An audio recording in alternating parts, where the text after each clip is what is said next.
الحمدللہ وکفی والصلاة والسلام علی عبادہ الذین اصطفیٰ، خصوصاً علی افضلہم وخاتم النبیین محمد الامین وعلی آلہ وصحبہ اجمعین۔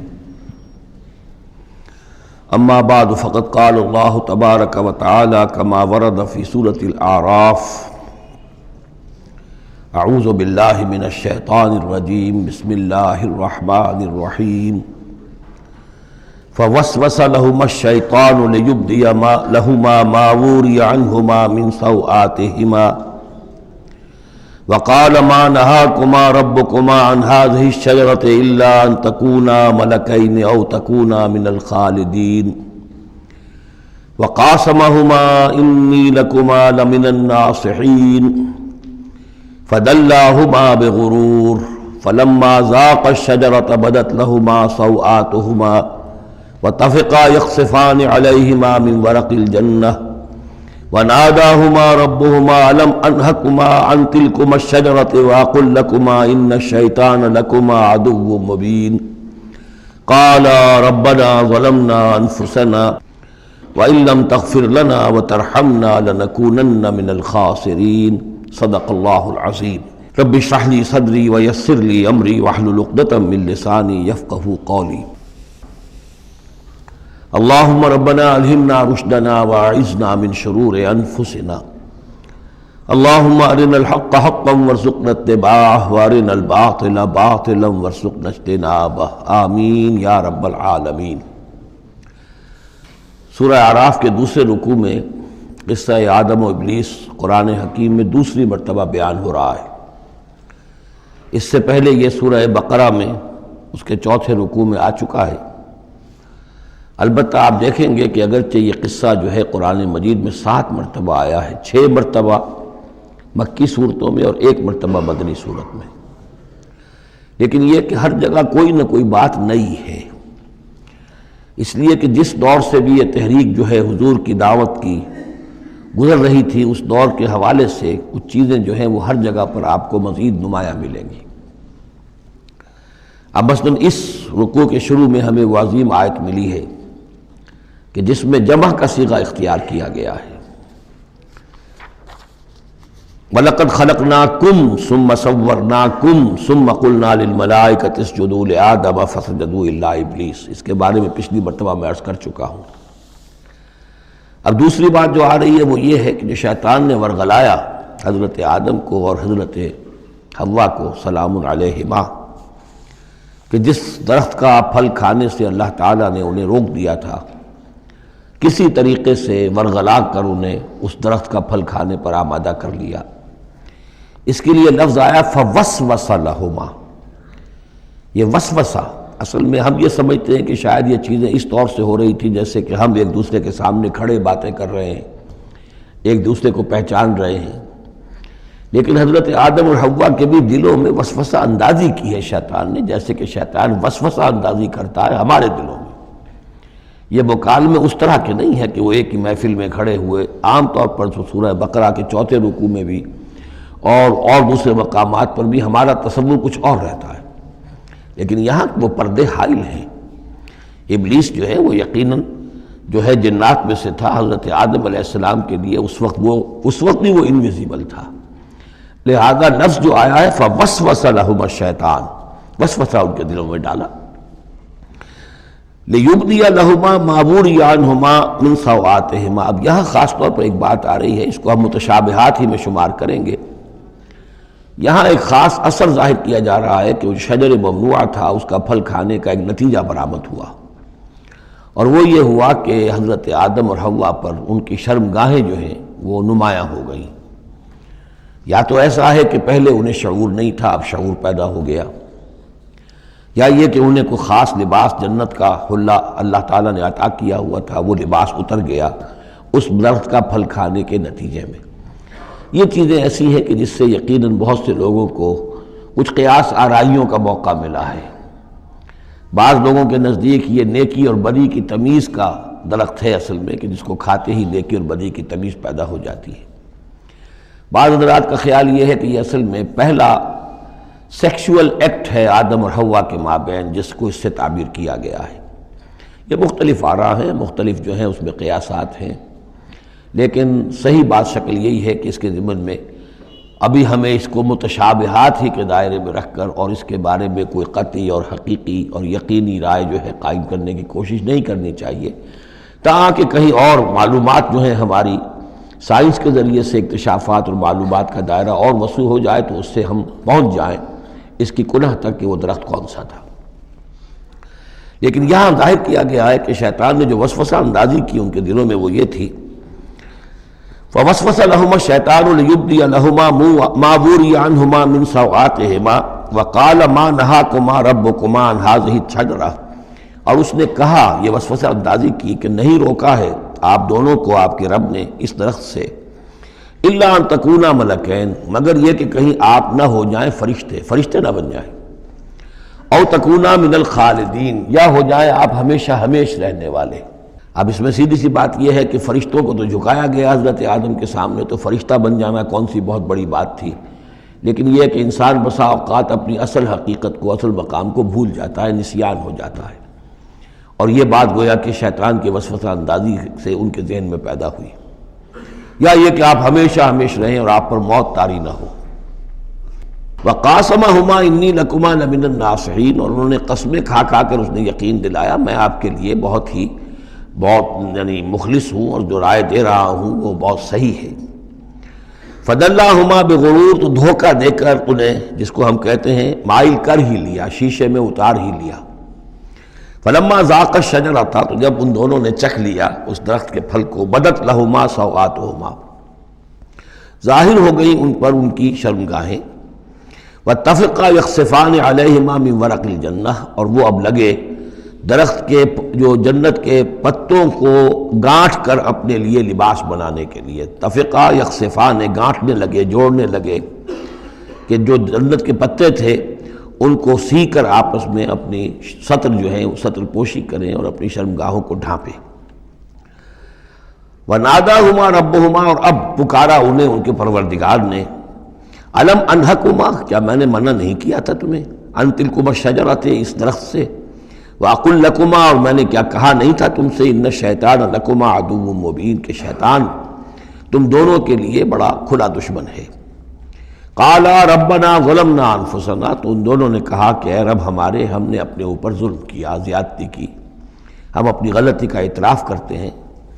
وَإِن لَّمْ تَغْفِرْ لَنَا وَتَرْحَمْنَا لَنَكُونَنَّ مِنَ الْخَاسِرِينَ، اور اگر تو نے ہمیں معاف نہ فرما دیا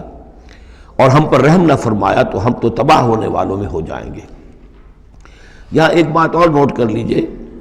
ایک تو یہ کہ یہاں کہیں بھی ایسا اشارہ نہیں ہے کہ ابلیس نے یہ وسوسہ ابتداءً حضرت حوا کے دل میں کیا۔ عام طور پر ہمارے ہاں جو کہانیاں مشہور ہیں وہ یہ ہے کہ حوا جو ہے ذریعہ بنی ہے حضرت آدم کو بھی گمراہ کرنے کا، وہ اشارہ نہ سورہ بقرہ میں اس کا ہے نہ یہاں ہے، بلکہ جمع کوئی جو تثنیہ کا صیغہ ہے مسلسل چل رہا ہے، ان دونوں کے لیے معاملہ ہے، بیک وقت ہے۔ تو یہ اصل میں جو عیسائی دنیا میں تصور پیدا ہوا ہے کہ عورت فی نفس ہی برائی کی مظہر ہے، ایو سے ایول، ایو حوا اور ایول بری شے، یعنی عورت فی نفس ہی برائی کی جڑ ہے۔ چونکہ ان کے ہاں رہبانیت پیدا ہوئی، شادی نہ کرنا جو ہے وہ گویا کہ اعلیٰ روحانی زندگی کے لیے شرط قرار پایا، عورت سے قرب اور تعلق جو ہے وہ بڑی گھٹیا بات، دنیا داری کی زندگی، حیوانی زندگی قرار پائی۔ تو یہ تصورات قرآن میں کہیں نہیں ہے، یہ تو جیسے کہ آدم کا معاملہ تھا ویسے حوا کا معاملہ تھا، اور شیطان نے دونوں کو ورغلایا ہے اور دونوں نے اللہ سے معافی مانگی ہے۔ دوسرے یہ کہ یہاں نوٹ کر لیجئے کہ یہاں یہ بتا دیا گیا کہ وہ الفاظ کیا تھے۔ وہاں سورہ بقرہ میں ہم پڑھا آئے فَتَلَقَّىٰ آدَمُ مِن رَبِّهِ كَلِمَاتٍ فَتَابَ عَلَيْهِ، حضرت آدم کے دل میں جو ایک سخت پشیمانی کے جذبات پیدا ہوئے تو اس کے لیے الفاظ خود اللہ تعالیٰ نے تلقین فرما دیے، اور وہ الفاظ یہ ہیں ربنا ظلمنا انفسنا وان لم تغفر لنا وترحمنا لنکونن من الخاسرین قال اهبطوا بعضكم لبعض عدو، اور اللہ نے فرمایا کہ اب اترو یہاں سے۔ حبوط کے بارے میں گفتگو میں سورہ بقرہ میں کر چکا ہوں، تم ایک دوسرے کے دشمن ہوگے، عداوت جو ہے وہ چل رہی ہے، شیطان اور اس کی ذریت اور حضرت آدم کی اولاد، اس کے مابین تو سب سے بڑی دشمنی ہے، مستقل دشمنی ہے۔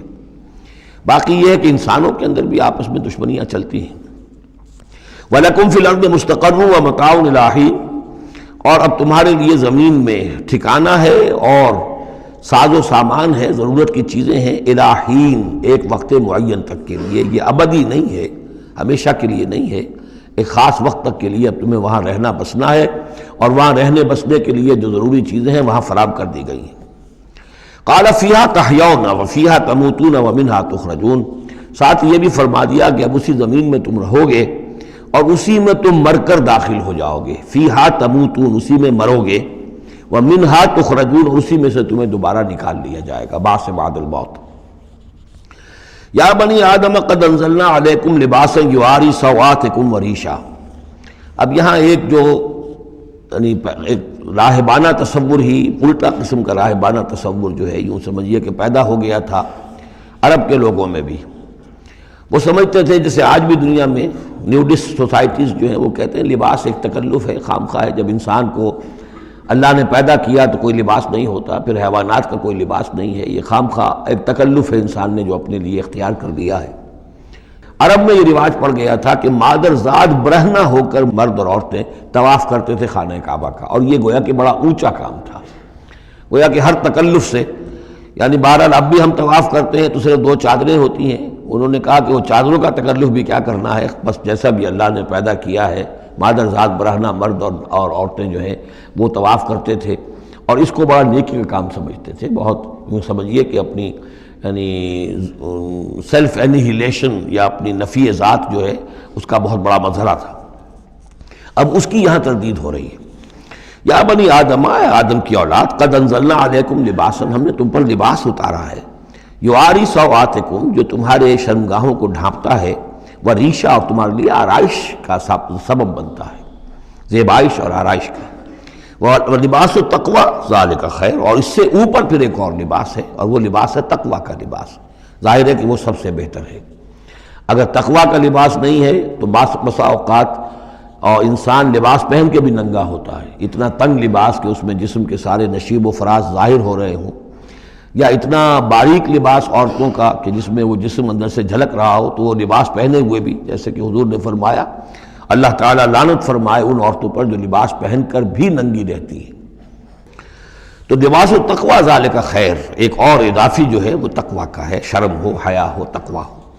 ذالک من آیات اللہ لعلہم یذکرون، یہ اللہ تعالیٰ کی آیات میں سے ہے تاکہ یہ لوگ نصیحت اخذ کریں۔ یا بنی آدم لا یفتننکم الشیطان، اے بنی آدم دیکھو تمہیں شیطان اب نہ بچلانے پائے، نہ دھوکہ دینے پائے، نہ فتنے میں ڈالنے پائے، کما اخرج ابویکم من الجنہ، جیسے کہ تمہارے دونوں ماں باپ جد امجد اور اماں حوا کو اس نے نکلوا دیا تھا، کما اخرج ابویکم من الجنت، جنت سے، ینزع عنہما لباسہما، اور وہ ان سے اتروا لیا تھا اس نے ان کا لباس جنت کا، لیریہما سوآتہما، تاکہ دکھائے انہیں، ان پر عیاں کر دے ان کی شرمگاہیں، انہ یراکم ہوا وقبیلہ من حیث لا ترونہم، ایک بات جان لو کہ وہ یعنی ابلیس خود، چونکہ اسے بھی چھوٹ ملی ہوئی ہے قیامت تک کے لیے، وہ مسلسل زندہ ہے، اور قبیلہ اور اس کی قوم، اس کی ذریت اور اس کے جو ایجنٹ ہیں جنات میں سے، چونکہ وہ انویزیبل ہیں تو وہ تمہیں دیکھتے ہیں، تاکتے ہیں تمہیں، تم پر داؤ لگاتے ہیں، یراکم ہوا وقبیلہ من حیث لا ترونہم، جہاں سے تم انہیں نہیں دیکھ سکتے۔ انا جعلنا الشیاطین اولیاء للذین لا یؤمنون، ہم نے تو شیاطین کو ان لوگوں کا دوست بنا دیا جو ایمان نہیں لاتے، جو ایمان نہیں رکھتے، ایمان نہیں لاتے، تو شیطان جو ہے جیسے گندگی جو ہے اس کے اوپر مکھی آئے گی، ایسے ہی جہاں اللہ کا ذکر نہیں ہے، اللہ کا ایمان نہیں ہے، خانہ خالی را دیو می گیرت، تو وہاں یہ شیاطین جن جو ہیں آ کر اڈا جمائیں گے۔ وَإِذَا فَعَلُوا فَاحِشَةً، اور جب یہ ایک بے حیائی کا کام کرتے ہیں، یعنی ننگے عریاں طواف، قالوا وجدنا علیہ آباءنا، کہتے ہیں ہم نے پایا اپنے آباء و اجداد کو یہی کچھ کرتے ہوئے، واللہ امرنا بہا، اور جب ہمارے آباء و اجداد یہ کرتے تھے تو یقیناً اللہ ہی نے ہمیں اس کا حکم دیا ہوگا۔ یہ گویا کہ ان کے نزدیک سرکمسٹانشل ایویڈنس تھا کہ جب ایک ریت چلی آ رہی ہے، ایک رسم چلی آ رہی ہے، تو یقیناً اللہ ہی نے کہا ہوگا۔ قل ان اللہ لا یامر بالفحشاء، نبی ان سے کہہ دیجئے اللہ تعالیٰ بے حیائی کا حکم نہیں دیتا۔ اتقولون علی اللہ ما لا تعلمون، تو کیا تم اللہ کی طرف منسوب کر رہے ہو، یعنی جھوٹ جڑ کر اور جھوٹ گھڑ کر اس کو جڑ رہے ہو اللہ کی جناب میں، جس کا کہ تمہیں کوئی علم حاصل نہیں ہے۔ قل امر ربی بالقسط، کہہ دیجئے اے نبی کہ میرے رب نے تو حکم دیا ہے انصاف کا، عدل کا، توازن کا۔ وَأَقِيمُوا وُجُوهَكُمْ عِنْدَ كُلِّ مَسْجِدٍ، اور اپنے رخ سیدھے کر لیا کرو ہر نماز کے وقت۔ مسجد جو ہے یہ اس میں ظرف ہے، اور ظرف زمان بھی ظرف مکان بھی۔ مسجد سجدے کی جگہ بھی مسجد ہے، اور سجدے کا وقت جو ہے ظرف زمان وہ بھی مسجد ہے۔ وَادْعُوهُ مُخْلِصِينَ لَهُ الدِّينَ، اور اس کو پکارا کرو، اس سے دعا کیا کرو، لیکن اس کے لیے اپنی اطاعت کو خالص کرتے ہوئے، یعنی اللہ تعالیٰ سے دعا کرنے کی ایک شرط ہے، اس کی اطاعت کو اپنے اوپر لازم کرو۔ جیسے کہ سورہ بقرہ میں ہم جہاں روزے اور رمضان کے احکام اور حکمتوں کا بیان ہوا ہے، اس میں فرمایا گیا وَإِذَا سَأَلَكَ عِبَادِي عَنِّي فَإِنِّي قَرِيبٌ أُجِيبُ دَعْوَةَ الدَّاعِ إِذَا دَعَانِ فَلْيَسْتَجِيبُوا لِي، میں تو ہر ایک پکارنے والے کی پکار سنتا ہوں، اس کی دعا کو قبول کرتا ہوں، لیکن اسے بھی چاہیے کہ میرا کہنا مانے، اور یہ کہنا ماننا جو جزوی نہیں ہوگا۔ ادخلوا فی السلم کافہ، داخل ہونا ہے تو پورے پورے ہونا ہے۔ تو فرمایا کہ مخلصین لہ الدین، اپنی اطاعت کو اس کے لیے خالص کرتے ہوئے، یعنی اس کی اطاعت کے دائرے کے اندر تو اور اطاعتیں ہو سکتی ہیں۔ والدین کا حکم آپ مان لیجئے جس میں کہ اللہ کی معصیت نہ ہو، اساتذہ کا حکم، حکام کا حکم جس میں اللہ تعالیٰ کے کسی حکم کی نفی نہ ہو رہی ہو، وہ ساری اطاعتیں اپنی جگہ پر ہوں گی، لیکن لا طاعۃ لمخلوق فی معصیت الخالق، مخلوق میں سے کسی کی اطاعت نہیں کی جائے گی جس میں خالق کی معصیت لازم آ رہی ہو۔ وَادْعُوهُ مُخْلِصِينَ لَهُ الدِّينَ كَمَا بَدَأَكُمْ تَعُودُونَ، جیسے اس نے تمہیں پہلے پیدا کیا تھا اسی طرح تمہارا اعادہ ہو جائے گا، تم دوبارہ بھی پیدا ہو جاؤ گے۔ فَرِيقًا هَدَىٰ، ایک گروہ وہ ہے کہ جس کو اللہ نے ہدایت دے دی ہے، وَفَرِيقًا حَقَّ عَلَيْهِمُ الضَّلَالَةُ، اور ایک گروہ وہ ہے کہ جس کے اوپر گمراہی مسلط ہو چکی ہے، جس کے حق میں گمراہی ثابت ہو چکی ہے، یعنی ان کی روش کی وجہ سے، ان کی ضد، ان کی ہٹ دھرمی، ان کے تعصب، ان کے حسد، ان کے تکبر کی وجہ سے اب وہ مستحق ہو چکے ہیں۔ حق علیہم الضلالہ انہم اتخذوا الشیاطین اولیاء، اور یہ اس لیے کہ انہوں نے شیطانوں کو اپنا رفیق اور ساتھی بنایا من دون اللہ، اللہ کو چھوڑ کر، وَيَحْسَبُونَ أَنَّهُمْ مُهْتَدُونَ، اور سمجھتے یہ ہیں کہ ہم بہت ہدایت پر ہیں، سیدھے راہ پر ہیں۔ یا بنی آدم خذوا زینتکم عند کل مسجد، دوبارہ پھر اے آدم کی اولاد اپنی زینت لے لیا کرو۔ خذوا زینتکم، یعنی لباس جو ہے جس کو کہا گیا ریشہ تمہارے لیے آرائش ہے، یہ تمہاری لیے زینت ہے، اللہ نے اتارا ہے اپنی آرائش کا سامان، اور یہ کہ نماز کے لیے جب انسان آئے تو اچھا لباس پہن کر آئے۔ ہمارے ہاں عام طور پر الٹی روش چلتی ہے، دفتر جا رہے ہیں تو بہت اچھا لباس ہے، مسجد جا رہے ہیں تو وہ چاہے میلے کپڑے پہن کے چلے گئے، لیکن یہاں اللہ تعالیٰ فرما رہا ہے یہ نہیں، میرے پاس آتے ہو، میرے دربار میں آتے ہو تو اچھا لباس پہن کر آؤ۔ یا بنی آدم خذوا زینتکم عند کل مسجد وکلوا واشربوا ولا تسرفوا، اور کھاؤ پیو اور اسراف نہ کرو۔ جو کچھ چیزیں ہم نے بنائی ہیں وہ بہرحال اس لیے بنائی ہیں کہ بنی آدم جو ہے ان کی خوراک کے کام آئیں، جو اچھی چیزیں ہیں۔ انہ لا یحب المسرفین، ہاں وہ اسراف کرنے والوں کو پسند نہیں کرتا، ضائع کرنا، ضرورت سے زیادہ خرچ کرنا، یہ چیزیں جو ہیں یہ اللہ تعالیٰ کو پسند نہیں ہیں۔ اب یہاں پھر اسی رہبانیت کی نفی ہو رہی ہے کہ جس میں سمجھا یہ جاتا ہے کہ اچھا کھانا پینا ہی برا ہے، کاہے کو پہنا جائے، بہت موٹا جھوٹا ہی کھانا چاہیے۔ اچھے کھانے پینے کا مطلب تو یہ کہ نفس پرستی ہو رہی ہے۔ اچھا پہننا جو ہے کیا ضروری ہے، موٹا جھوٹا پہن کے گزارا ہو جائے گا۔ اس معاملے میں سمجھ لیجئے کہ دو حالات میں صورت مختلف ہو جاتی ہے۔ اگر تو دین اللہ کا مغلوب ہے تو پہلا فرض آپ کا یہ ہے کہ اللہ کے دین کے غلبے کی جد و جہد کریں، بیشتر وقت بیشتر صلاحیتیں اس میں لگائیں۔ ظاہر بات ہے اچھا کھا ہی نہیں سکتے، اچھا پہن ہی نہیں سکتے، یہ اس کا منطقی نتیجہ ہو جائے گا۔ یہ اس لیے نہیں کہ رہبانیت کی وجہ سے نہیں کر رہے، اس وجہ سے کہ ممکن ہی نہیں۔ آپ اپنے اسی وقت کو لگائیں گے زیادہ کمائی کے لیے، محنت کریں گے دنیا کے لیے، زیادہ کمائیں گے تو اچھا کھائیں گے، اچھا پہنیں گے۔ آپ نے تو اپنا وقت جو ہے وہ لگا دیا ہے اللہ کے دین کے لیے، اگر لگائیں گے نہیں تو دین غالب کیسے ہو جائے گا؟ خود بخود تو نہیں ہوگا، آسمان سے تو نہیں ٹپک پڑے گا دین، اللہ فرشتے تو نہیں بھیجے گا دین غالب کرنے کے لیے، غالب تو آپ کو کرنا ہے۔ لہذا اس صورت میں تو نیچرل یہ ہو جاتا ہے کہ پھر کم سے کم کرو، کم سے کم کرو، کم سے کم کرو، اپنے معیار زندگی کو اور نیچے لاؤ اور نیچے لاؤ اور نیچے لاؤ، تاکہ زیادہ سے زیادہ وقت، زیادہ سے زیادہ اپنی صلاحیتیں، زیادہ سے زیادہ اوقات، زیادہ سے زیادہ اپنے وسائل کو آپ فارغ کر سکیں اللہ کے دین کے لیے۔ لیکن اس حالت میں یہ جو ہوتا ہے یہ کسی رہبانیت کی وجہ سے نہیں ہے، جیسے کہ صحابہ کرام نے سختیاں جھیلی، بھوک برداشت کی، گھر بار چھوڑے، لیکن وہ کسی رہبانیت کے نظریے کے تحت نہیں تھے۔ وہ ایک مثبت جہادی نظریہ ہے، جد و جہد، انقلابی جد و جہد۔ اور اس انقلابی جد و جہد میں تو دنیا میں جو بھی کوئی آئی ہے پارٹی، ریولوشنری پارٹی، اسے یہ سختیاں جھیلنی پڑی ہیں، چاہے وہ کمیونسٹ ہو یا کوئی اور ہو۔ انقلاب تو اس کے بغیر آتا ہی نہیں ہے۔ البتہ اگر دین غالب ہو گیا، قائم ہے، اب گویا کہ جو ریاست ہے، اسلامی ریاست ہے، نظام خلافت ہے، اب آگے دین کو پھیلانا اور عام کرنا اور مزید اس کے غلبے کی جد و جہد کی توسیع جو ہے یہ ریاست کے ذمے آ گئی۔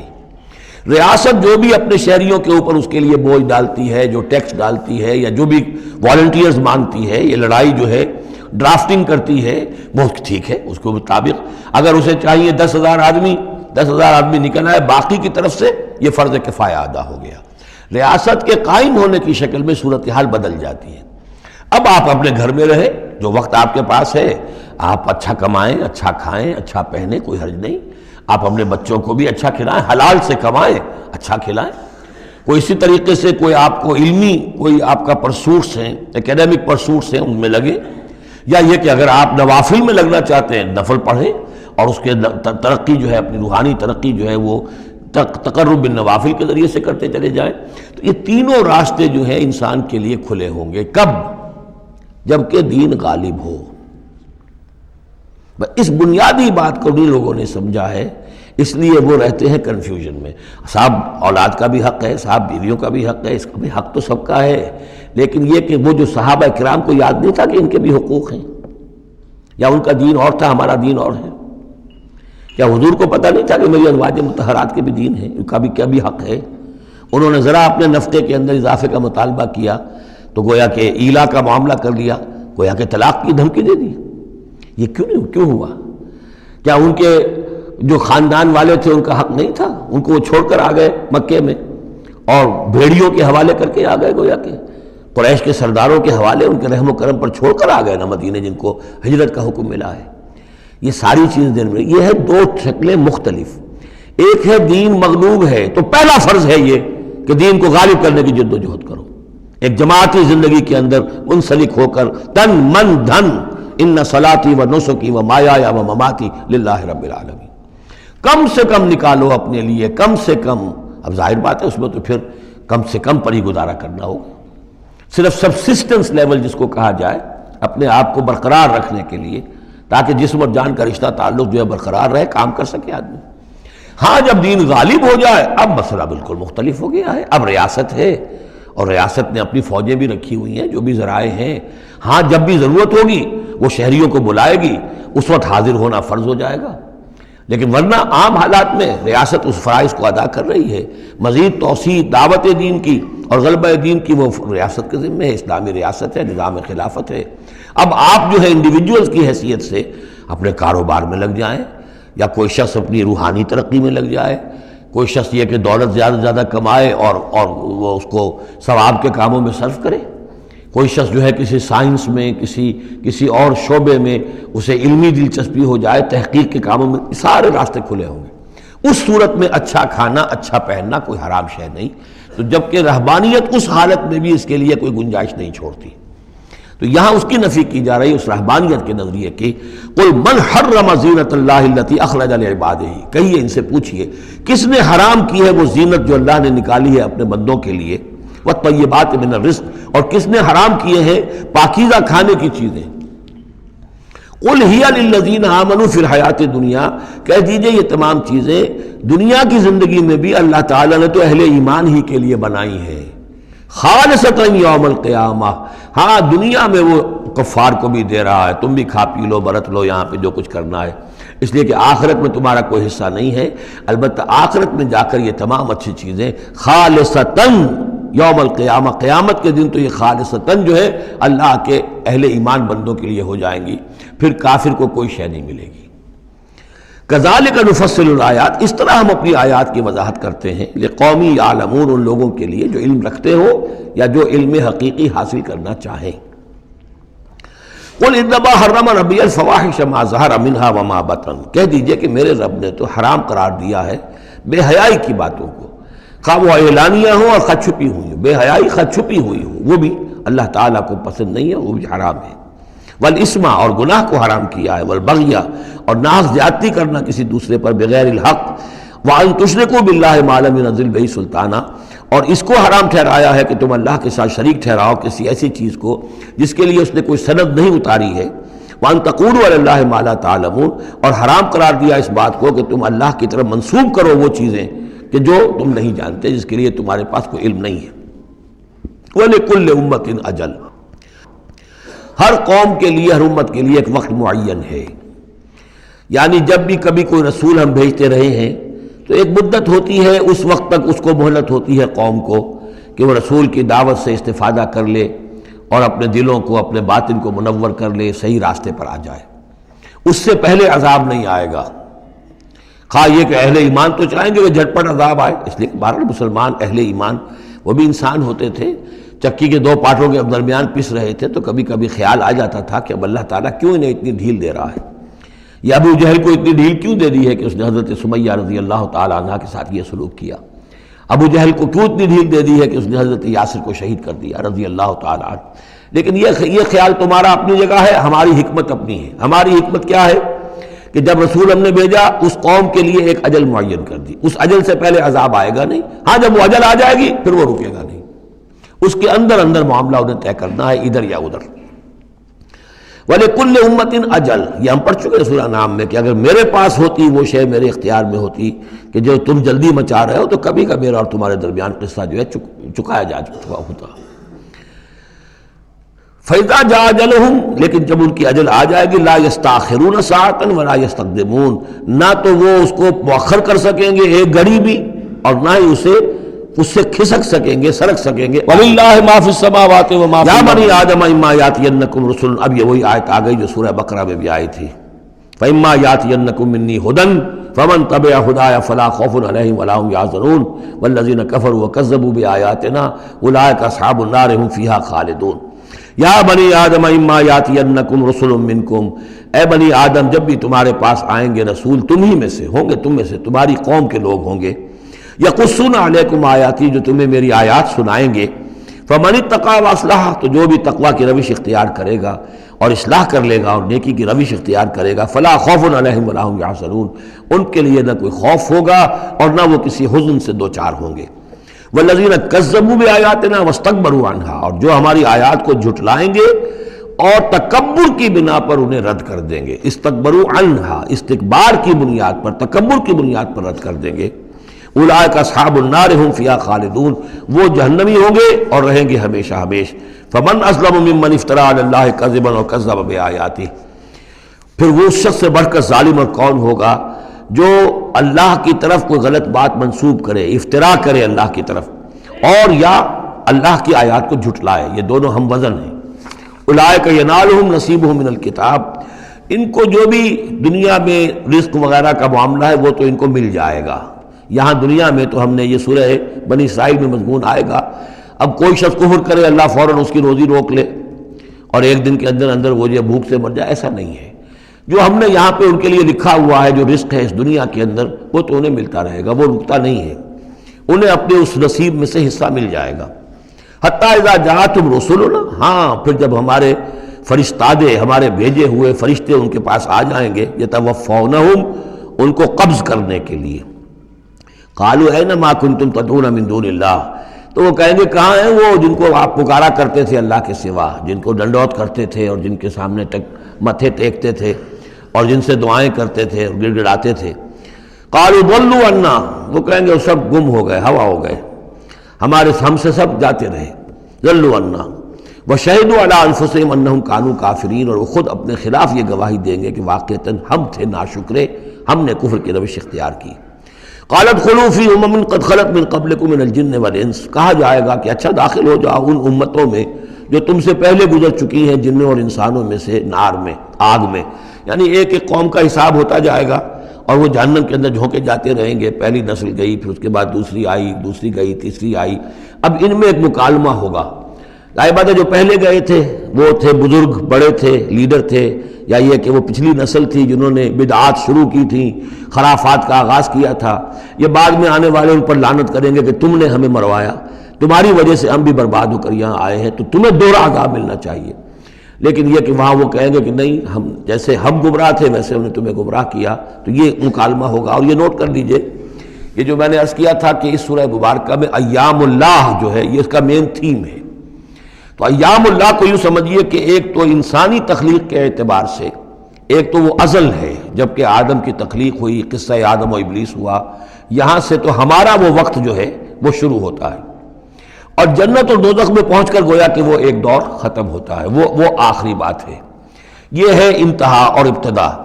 اس کے مابین ہے کہ جو انبیاء آئے، رسول آئے، ان کی داستانیں ہیں، ان کے حالات ہیں، ان کے واقعات ہیں، قوم نوح اور قوم ہود اور قوم صالح. تو یہ یہاں پر ایسا کیا گیا کہ پہلے وہ تخلیق کا مرحلہ آدم کا، اور وہ قصہ آدم و ابلیس آ گیا اول.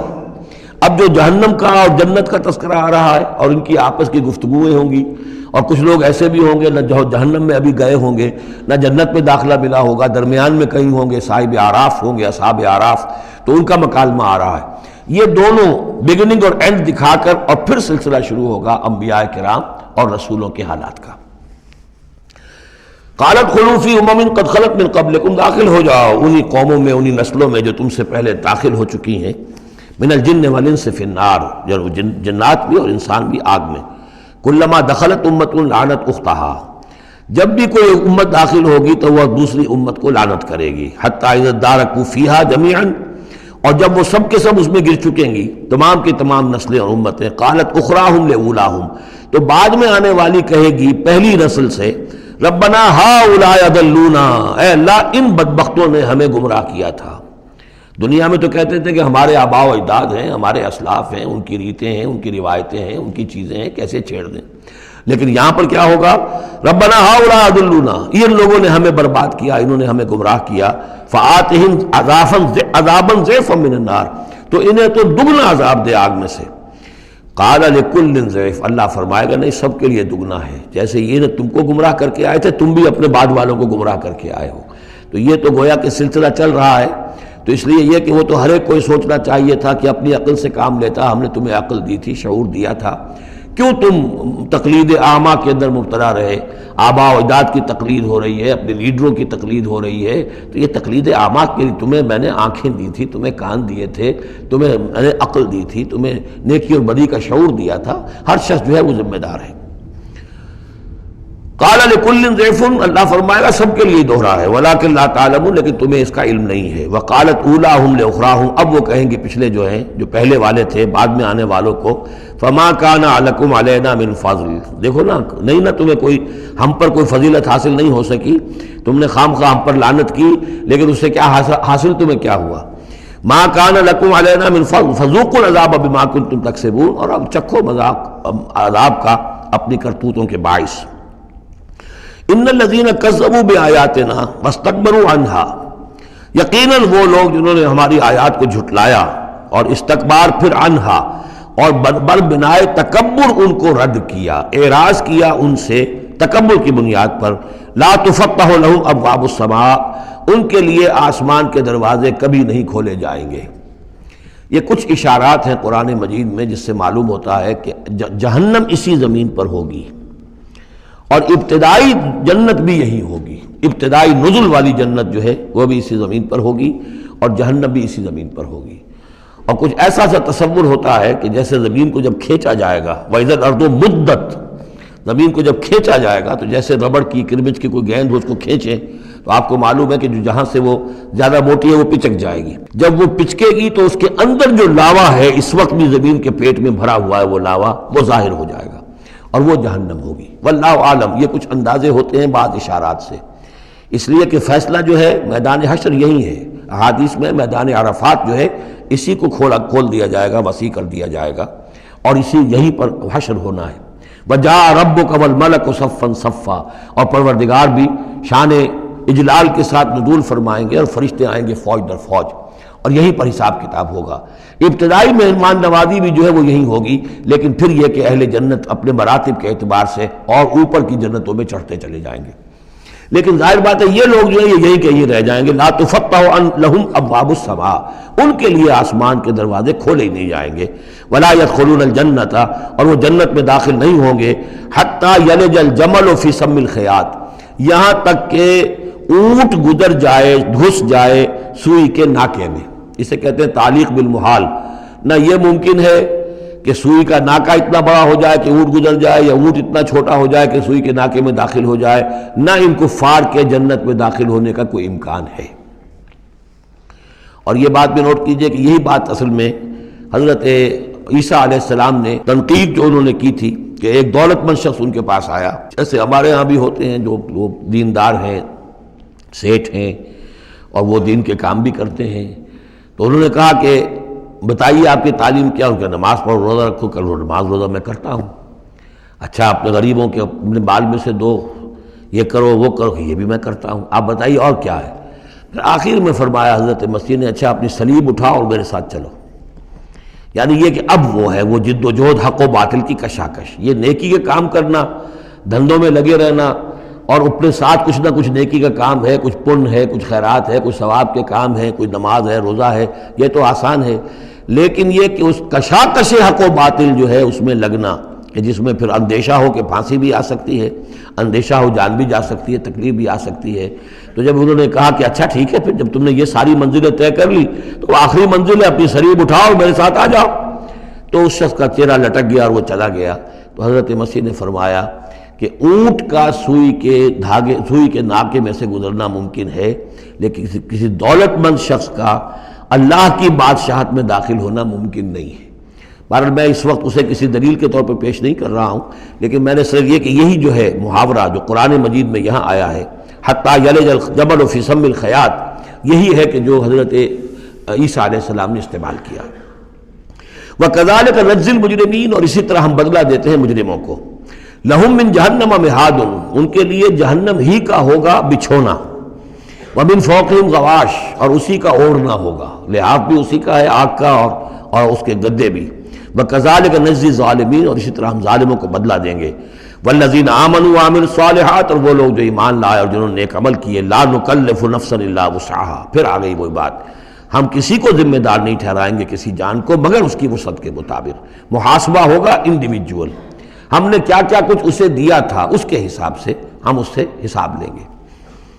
اولئک اصحاب الجنہ، وہ ہوں گے جنت والے، ہم فیہا خالدون، اور اس میں رہیں گے ہمیشہ ہمیشہ۔ وَنَزَعْنَا مَا فِي صُدُورِهِم مِّن غِلٍّ، اور ہم نکال دیں گے جو کچھ ان کے سینوں میں ہوگا ایک دوسرے کی طرف سے کوئی میل، یعنی اہل ایمان بھی انسان ہوتے ہیں، شکوے شکایتیں ہو جاتی ہیں، دینی جماعتوں میں بھی کبھی کسی معمور کو امیر سے شکایت ہو گئی، کسی امیر کو معمور سے شکایت ہو گئی، کسی ایک رفیق کو دوسرے رفیق سے شکایت ہو، انسان ہے۔ اور یہ معاملہ جو ہے ایسا بھی ہوتا ہے، زائل بھی ہو جاتے ہیں، کچھ ایسی شکوے شکایتیں ہوتی ہیں کہ باقی رہتی ہیں، ختم نہیں ہوتی ہیں، ان کے اثرات جو ہیں وہ جذبات کچھ ایسے مجروح ہو جاتے ہیں کسی طریقے سے زائل نہیں ہوتے۔ لیکن فرمایا گیا ہے کئی مقامات پر یہ کہ اللہ تعالیٰ اہل جنت کو جنت میں داخل کرنے سے پہلے جو بھی اہل ایمان میں سے کسی کے لیے ان کے دل میں کوئی کدورت ہوگی، کوئی میل ہوگا، وہ نکال دے گا،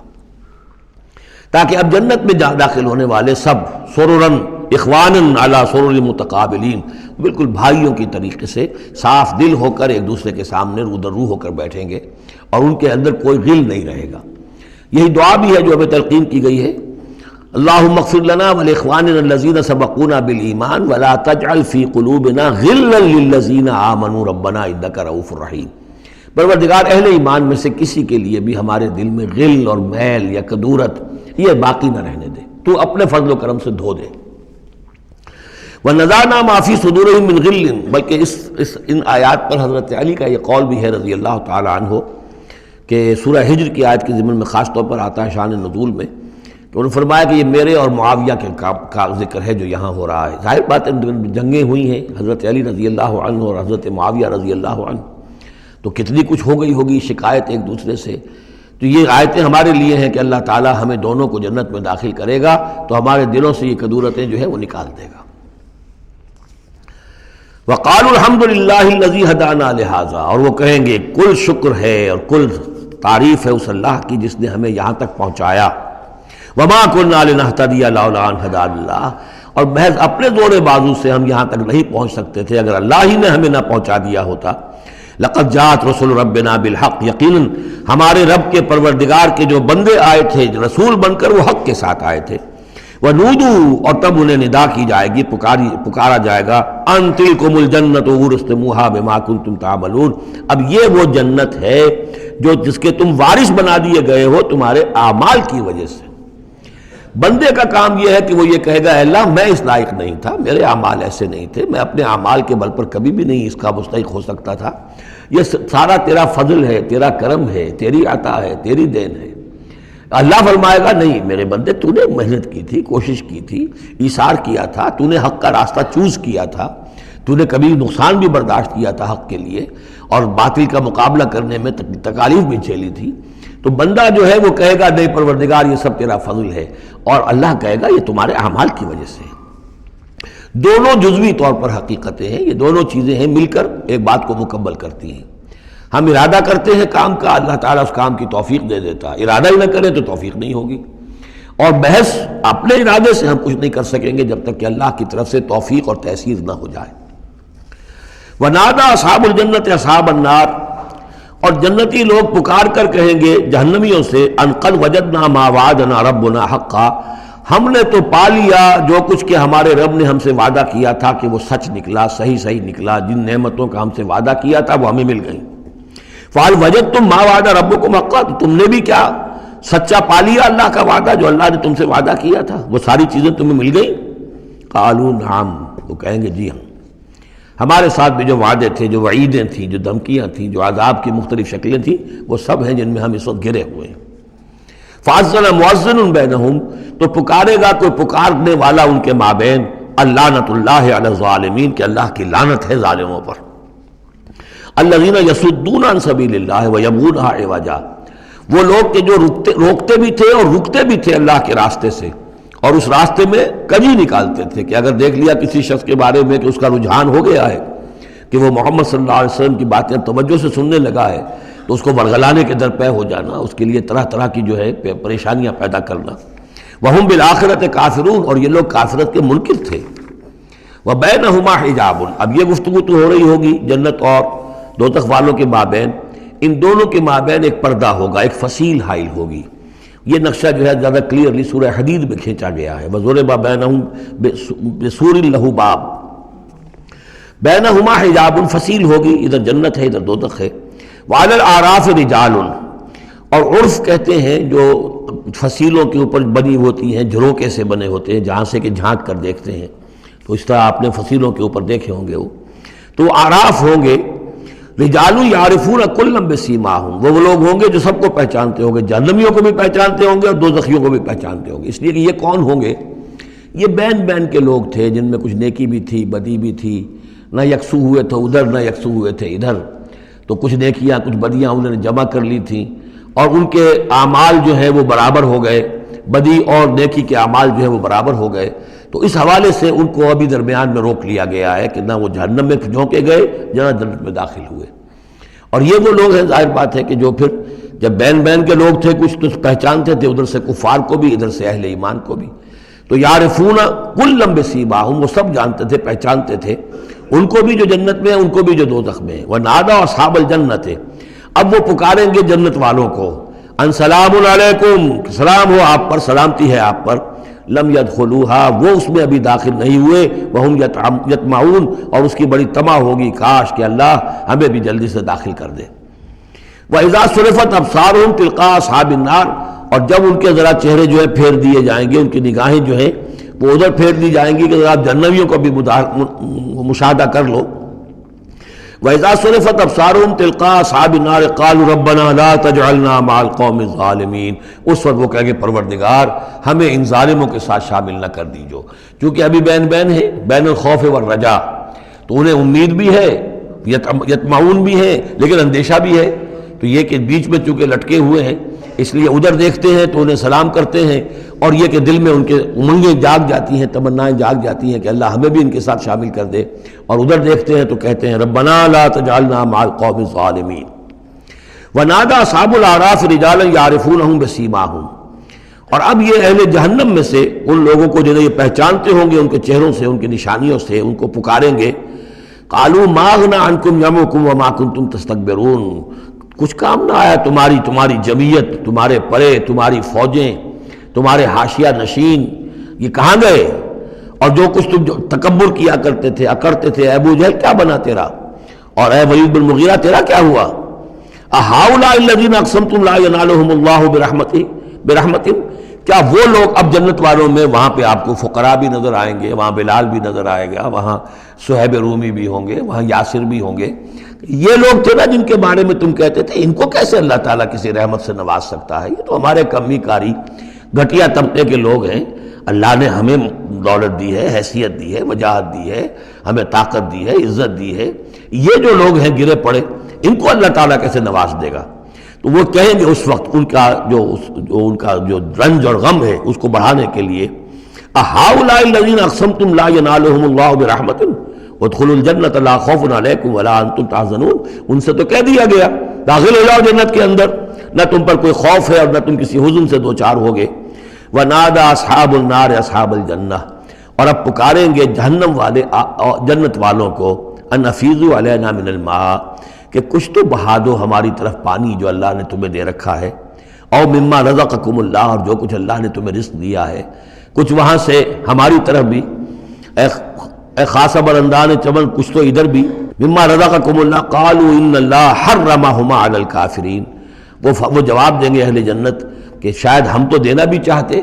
ہماری شرافت سے تو یہ بعید تھا کہ ہم کوڑا جواب تمہیں دے دیتے، لیکن کیا کریں، اللہ نے حرام کر دی ہے یہ چیزیں کافروں پر،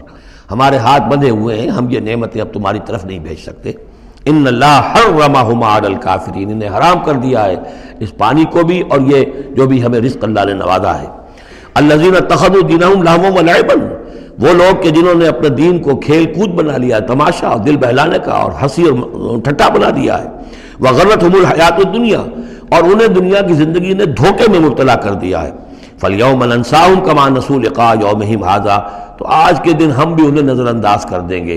یہ نسیان ایک تو ہوتا ہے بھول جانا، اور ایک ہوتا ہے جان بوجھ کے نظر انداز کر دینا، یہ بھی نسی کے معنی میں یہ عربی زبان میں موجود ہے۔ الیوم ننسا، آج ہم بھی انہیں بھلا دیں گے، کیا مطلب بھلا دیں گے؟ یعنی نظر انداز کر دیں گے، کما نسوا لقاء یومہم ھذا، جیسے کہ انہوں نے آج کے اس دن کی ملاقات کو بھلائے رکھا تھا یا نظر انداز کر دیا تھا۔ وما كانوا بآیاتنا یجحدون، اور وہ جو ہماری آیات کا انکار کرتے رہے تھے۔ وَلَقَدْ جِئْنَاهُمْ بِكِتَابٍ، اور ہم تو ان کے پاس لے آئے تھے ایک کتاب، فَصَّلْنَاهُ عَلَىٰ عِلْمٍ، جس کی ہم نے پوری تفصیل بیان کر دی تھی علم کے ساتھ، ہدی وَرَحْمَةً لِقَوْمٍ يُؤْمِنُونَ، اور وہ ہدایت بھی تھی اور رحمت بھی تھی ان لوگوں کے لیے جو ایمان لانے والے تھے۔ هَلْ يَنظُرُونَ إِلَّا تَأْوِيلَهُ، یہ کس چیز کا انتظار کر رہے ہیں؟ یعنی آیات عذاب جو قرآن مجید میں آ رہی ہیں ان کے عملی ظہور کا انتظار کر رہے ہیں، یہ انتظار کر رہے ہیں کہ واقعتاً یہ سیلاب کا بند جو ہے وہ ٹوٹ ہی جائے، اور واقعتاً ان کے اوپر جو سیلاب کا دھارا ہے عذاب کا وہ آ جائے۔ هل ينظرون الا تاویلہ، اس انجام کی فکر کر رہے ہیں، اس کا انتظار کر رہے ہیں۔ یوم یاتی تاویلہ، جس دن کہ اس کا مصداق ظاہر ہو جائے گا۔ یقول الذین نسوہ من قبل، تو کہیں گے وہی لوگ جنہوں نے اسے بھلا دیا تھا پہلے، نظر انداز کر دیا تھا، قد جاءت رسل ربنا بالحق، اس وقت وہ کہیں گے کہ یقیناً ہمارے پروردگار کے جو رسول آئے تھے، پیغامبر آئے تھے، وہ حق کے ساتھ آئے تھے۔ فہل لنا من شفعاء، تو ہے کوئی ہمارے لیے سفارش کرنے والے؟ ہل لنا من شفعاء فیشفعوا لنا، کہ وہ ہمارے لیے شفاعت کریں، سفارش کریں۔ اور نردو، یا یہ کوئی ایسی شکل پیدا کر دیں کہ ہمیں لوٹا دیا جائے، ہمیں دوبارہ دنیا میں بھیج دیا جائے، فنعمل غیر الذی کنا نعمل، تاکہ پھر ہم عمل کریں اس کے برعکس کے جو ہم کرتے رہے تھے۔ قد خسروا انفسهم، نہیں اب اس کا کوئی امکان نہیں، اب تو وہ اپنے آپ کو ہلاک کر چکے، برباد ہو چکے۔ وضل عنہم ما كانوا یفترون، اور جو افتراء وہ کرتے رہے تھے وہ ان کے ہاتھوں سے گم ہو گیا، ہاتھوں کے طوطے اڑ گئے۔ ان ربکم اللہ الذی خلق السماوات والارض فی ستۃ ایام، جان لو تمہارا پروردگار وہ اللہ ہے جس نے پیدا کیے آسمان اور زمین 6 دنوں میں۔ ثم استوى علی العرش، پھر متمکن ہوا ہے عرش پر۔ اب یہ عرش بھی جیسا کہ میں عرض کر چکا ہوں یہ بھی آیات متشابہات میں سے ہے، اس کی کوئی حقیقت بھی ہو سکتی ہے کہ کوئی واقعتاً مجسم کوئی شے ہو، کوئی چیز ہو فی الواقع کسی جگہ پر ہو، اور یہ بھی ہو سکتا ہے کہ اس سے مراد محض استعارہ ہو، واللہ عالم۔ عالم غیب کی یہ ساری خبریں جو ہیں، یہ میں نے جیسا کہ عرض کیا، یہ مستقل طور پر یہ تو آیات متشابہات ہی میں رہیں گی، یہ تو عالم آخرت میں داخل ہونے کے بعد ہی اس کے حقائق منکشف ہوں گے۔ البتہ جو سائنٹیفک فنومینا وغیرہ ہیں ان کے بارے میں تدریجاً بعض آیات متشابہات جو ہیں وہ اب محکمات کی شکل اختیار کر چکی ہیں، بعد اور کر لیں گی، واللہ اعلم۔ یغشی اللیل النہار، وہ ڈھانپ دیتا ہے رات کو دن پر، یا رات کو ڈھانپ دیتا ہے دن سے، یطلبہ حثیثاً، اور وہ اس کے پیچھے لگا ہوا آتا، دوڑتا ہوا، دن رات کے پیچھے، رات دن کے پیچھے، والشمس والقمر، اور سورج کو پیدا کیا اس نے، اور چاند کو، والنجوم، اور ستاروں کو، مسخرات بامرہ، اور یہ سب کے سب اس کے حکم سے اپنے اپنے کاموں میں لگے ہوئے ہیں، مسخر ہیں، جو بھی قاعدہ قانون ہے اس کی اطاعت کر رہے ہیں۔ الا لہ الخلق والامر، آگاہ ہو جاؤ، اسی کے لیے ہے خلق اور اسی کے لیے ہے امر۔ یہ آیت جو ہے اس کے دو مفہوم ذہن میں رکھیے، ایک تو ہے جو بہت سادہ ہے، سطحی مفہوم ہے، وہ بھی درست ہے کہ ایک ہے تخلیق اور ایک ہے پھر اللہ کا حکم، کائنات اس نے بنائی اور اب اس کا حکم ہے یہ کرو یہ نہ کرو، یہ اوامر ہے، یہ نواہی ہے، یہ شریعت ہے۔ لیکن اس کا ایک گہرا مفہوم بھی ہے کہ اصل میں کریشن جو ہے اس کائنات میں دو سطح پر ہوئی ہے، ایک عالم امر ہے، ایک عالم خلق ہے۔ عالم امر میں صرف کریشن ایکس نیہلو ہوتی ہے، عدم محض سے تخلیق، اور اس میں ٹائم فیکٹر بالکل نہیں ہوتا، کن فیکون، کوئی ٹائم فیکٹر نہیں، بغیر کسی مادے کے، بغیر کسی پری ایگزسٹنگ شے کے کچھ پیدا کر دینا اور اس میں کسی ٹائم فیکٹر کا نہ ہونا، یہ عالم امر کا کے خواص ہے۔ عالم خلق میں کسی شے سے دوسری شے بنتی ہے اور اس کے بعد اس میں ٹائم لازمن ہے۔ انسان ہے، 9 مہینے رحم مادر کے اندر وہ بچہ رہے گا، 8 مہینے رہے، 7 مہینے رہے، بہرحال اسے وقت لگے گا۔ آم کی گٹھلی ہے، اس آم کی گٹھلی کو درخت بننے میں کئی سال لگیں گے۔ آسمان اور زمین کی تخلیق ہوئی ہے 6 دنوں میں، ہمیشہ یہ اس کا ذکر ہوگا، اور ظاہر بات ہے 6 دن وہ ہمارے دن تو نہیں ہے، قرآن مجید میں تو کہہ دیا گیا اللہ کا ایک دن 1000 برس کا بھی ہے، ایک دن 50,000 برس کا بھی ہے، یہ ملینمز بھی ہو سکتے ہیں۔ تو اللہ تعالیٰ نے بنایا ہے آسمان اور زمین کو 6 دنوں میں، تاحال یہ 6 دن ہمارے لیے یہ بھی آیات متشابہات میں سے ہے، لیکن میں سمجھتا ہوں کہ 6 دن اور 7 آسمان یہ تو زیادہ دیر نہیں گزرے گی کہ انشاءاللہ ان کی حقیقت منکشف ہو جائے گی سائنس کی مزید اکتشافات کے ذریعے سے، اور یہ آیات متشابہات کے دائرے سے نکل کر آیات محکمات میں آ جائیں گی۔ لیکن یہ کہ اصل بات جو ہے وہ یہ ہے کہ خلق اور امر، اب امر، عالم امر سے متعلق نوٹ کر لیجئے صرف 3 چیزیں ہیں، ارواح انسانی، روحم من امرنا، یسألونک عن الروح قل الروح من امر ربی، ملائکہ عالم امر کی شے ہیں اور وحی عالم امر کی شے ہے۔ 3 چیزیں ہیں جن کا تعلق عالم امر سے ہے، لہذا فرشتے کے یہاں سے لے کے اور 7ویں آسمان تک جانے میں کوئی ٹائم نہیں لگ سکتا۔ اسی طرح روح انسانی بھی یہاں سے لے کر 7ویں آسمان تک جا سکتی ہے بغیر کسی وقت کے۔ روح آسمانی، روح انسانی کا بھی وہی معاملہ ہے جو فرشتے کا ہے، اس لیے کہ یہ عالم امر کی چیزیں ہیں، اور عالم امر میں ٹائم فیکٹر سرے سے ہے ہی نہیں، کن فیکون۔ البتہ عالم خلق کے اندر وقت لگتا ہے، سفر ہوتا ہے تو سفر میں وقت لگے گا، تخلیق ہوئی ہے تو اس میں وقت لگا، تو یہ ہے اس کا ایک گہرا مفہوم۔ لیکن بہرحال یہاں پر اب دیکھیے یہ قرآن مجید کا اعجاز ہے، ایسے الفاظ استعمال کرتا ہے کہ عرب کا ایک بدو اس پر سے گزر جائے گا تو اس کو بھی کوئی پیچیدگی نہیں ہوگی۔ الا لہ الخلق والامر، اسی نے پیدا کیا، اسی کا حق ہے کہ حکم دے، بات صاف ہو گئی اور صحیح ہے، کوئی غلط بات تو نہیں ہے۔ وہ اپنی ذہنی سطح کے مطابق اس نے اس سے لے لیا، ہدایت پالی، مطمئن ہو گیا، چل پڑا۔ لیکن یہ کہ کوئی شخص فلسفی ہے، حکیم ہے، دانا ہے، وہ غور کرتا ہے، وہ دیکھتا ہے امر کا لفظ قرآن میں کہاں کہاں آیا ہے، کس معنی میں آیا ہے، کس کس جگہ پر آیا ہے، ان کو جوڑتا ہے، جوڑ کر نتیجہ نکالتا ہے، تو معلوم ہوتا ہے کہ یہ تو 2 بالکل ڈسٹنکٹ عالم ہیں ایک دوسرے سے، عالم خلق، عالم امر۔ اس کے قوانین جو علیحدہ ہیں، نوامیس علیحدہ ہیں، ان کے ضابطے علیحدہ ہیں۔ تبارک اللہ رب العالمین، بہت بابرکت ہے اللہ جو کہ تمام جہانوں کا رب ہے۔ ادعوا ربکم تضرعا وخفیا، پکارتے رہا کرو اپنے رب کو گڑ گڑاتے ہوئے، عاجزی کے ساتھ اور خاموشی سے، چپکے چپکے۔ بڑی بلند آواز سے دعا مانگنا پسندیدہ نہیں ہے۔ انہ لا یحب المعتدین، یقیناً وہ حد سے گزرنے والوں کو پسند نہیں کرتا۔ ولا تفسدوا فی الارض بعد اصلاحها، اور دیکھو زمین میں اس کی اصلاح کے بعد فساد نہ مچاؤ. وادعوہ خوفا وطمعا، اور اللہ کو پکارا کرو خوف کے ساتھ اور طمع کے ساتھ. یہ دوسرا ہو گیا، یعنی دو کمپوننٹس ہوئے. اللہ کو جب پکارو تو پہلی دو ڈائمنشنز کیا ہیں کہ پکارو گڑ گڑاتے ہوئے اور چپ کے دل میں، اور دو مزید ڈائمنشنز کیا ہیں، خوف و طمع. اللہ کے ساتھ تمہارا معاملہ رہنا چاہیے بین بین، خوف بھی رہے کہ اللہ پکڑ نہ لے، اللہ سزا نہ دے دے، اور اللہ کی مغفرت، اللہ کی رحمت کی امید بھی رہے. ما بین الخوف والرجاء، رجا امید، خوف کے درمیان. تو خوف و طمع، اللہ کو جب بھی پکارو ان دونوں کے بین بین ہو کر تمہاری کیفیت قلبی اور روحانی ہونی چاہیے. ان رحمت اللہ قریب من المحسنین، یقیناً اللہ تعالیٰ کی رحمت جو ہے وہ اہل احسان بندوں کے بہت ہی قریب ہے، بہت نزدیک ہے. وَهُوَ الَّذِي يُرْسِلُ الرِّيَاحَ بُشْرًا بَيْنَ يَدَيْ رَحْمَتِهِ، اور وہی ہے جو بھیجتا ہے ہوائیں بشارت دیتی ہوئی اس کی رحمت کے آگے آگے. یعنی بارش جب آنی ہوتی ہے تو اس سے آگے آگے ٹھنڈی ہوا کے جھونکے آتے ہیں. یہ گویا کہ بشارت لے کے آ رہی ہے کہ بارش آنے والی ہے. اب آپ اندازہ کیجئے کہ جہاں پہ آب و گیاہ زمین پڑی ہے اور لوگ منتظر ہیں، آسمان کو دیکھ رہے ہیں، اے اللہ ہماری تو ساری محنت جو ہے جا رہی ہے، بیج ضائع ہو رہا ہے، پروردگار اب اگر ذرا ٹھنڈی ہوا کا جھونکا آیا ہے تو یہ ان کے لیے بشارت ہوتی ہے کہ اب اس ٹھنڈی ہوا کے جھونکے کے پیچھے باران رحمت بھی آیا چاہتا ہے. یرسل الریاح بشرا بین یدی رحمتہ حتی اذا اقلت سحابا ثقالا، یہاں تک کہ جب وہ ہوائیں اٹھا لاتی ہیں بڑے بڑے بھاری اور بادل. اب یہ بادلوں میں کتنے ٹن پانی ہوتا ہوگا جو آ رہا ہے زمین پر گرتا ہے، اس کا کوئی حساب کتاب کیا جائے کتنے بھاری بادل ہیں یہ، لیکن یہ ہوائیں ان کو لیے پھر رہی ہیں، روئی کے گالوں کی طرح ہوائیں پھر رہی ہیں.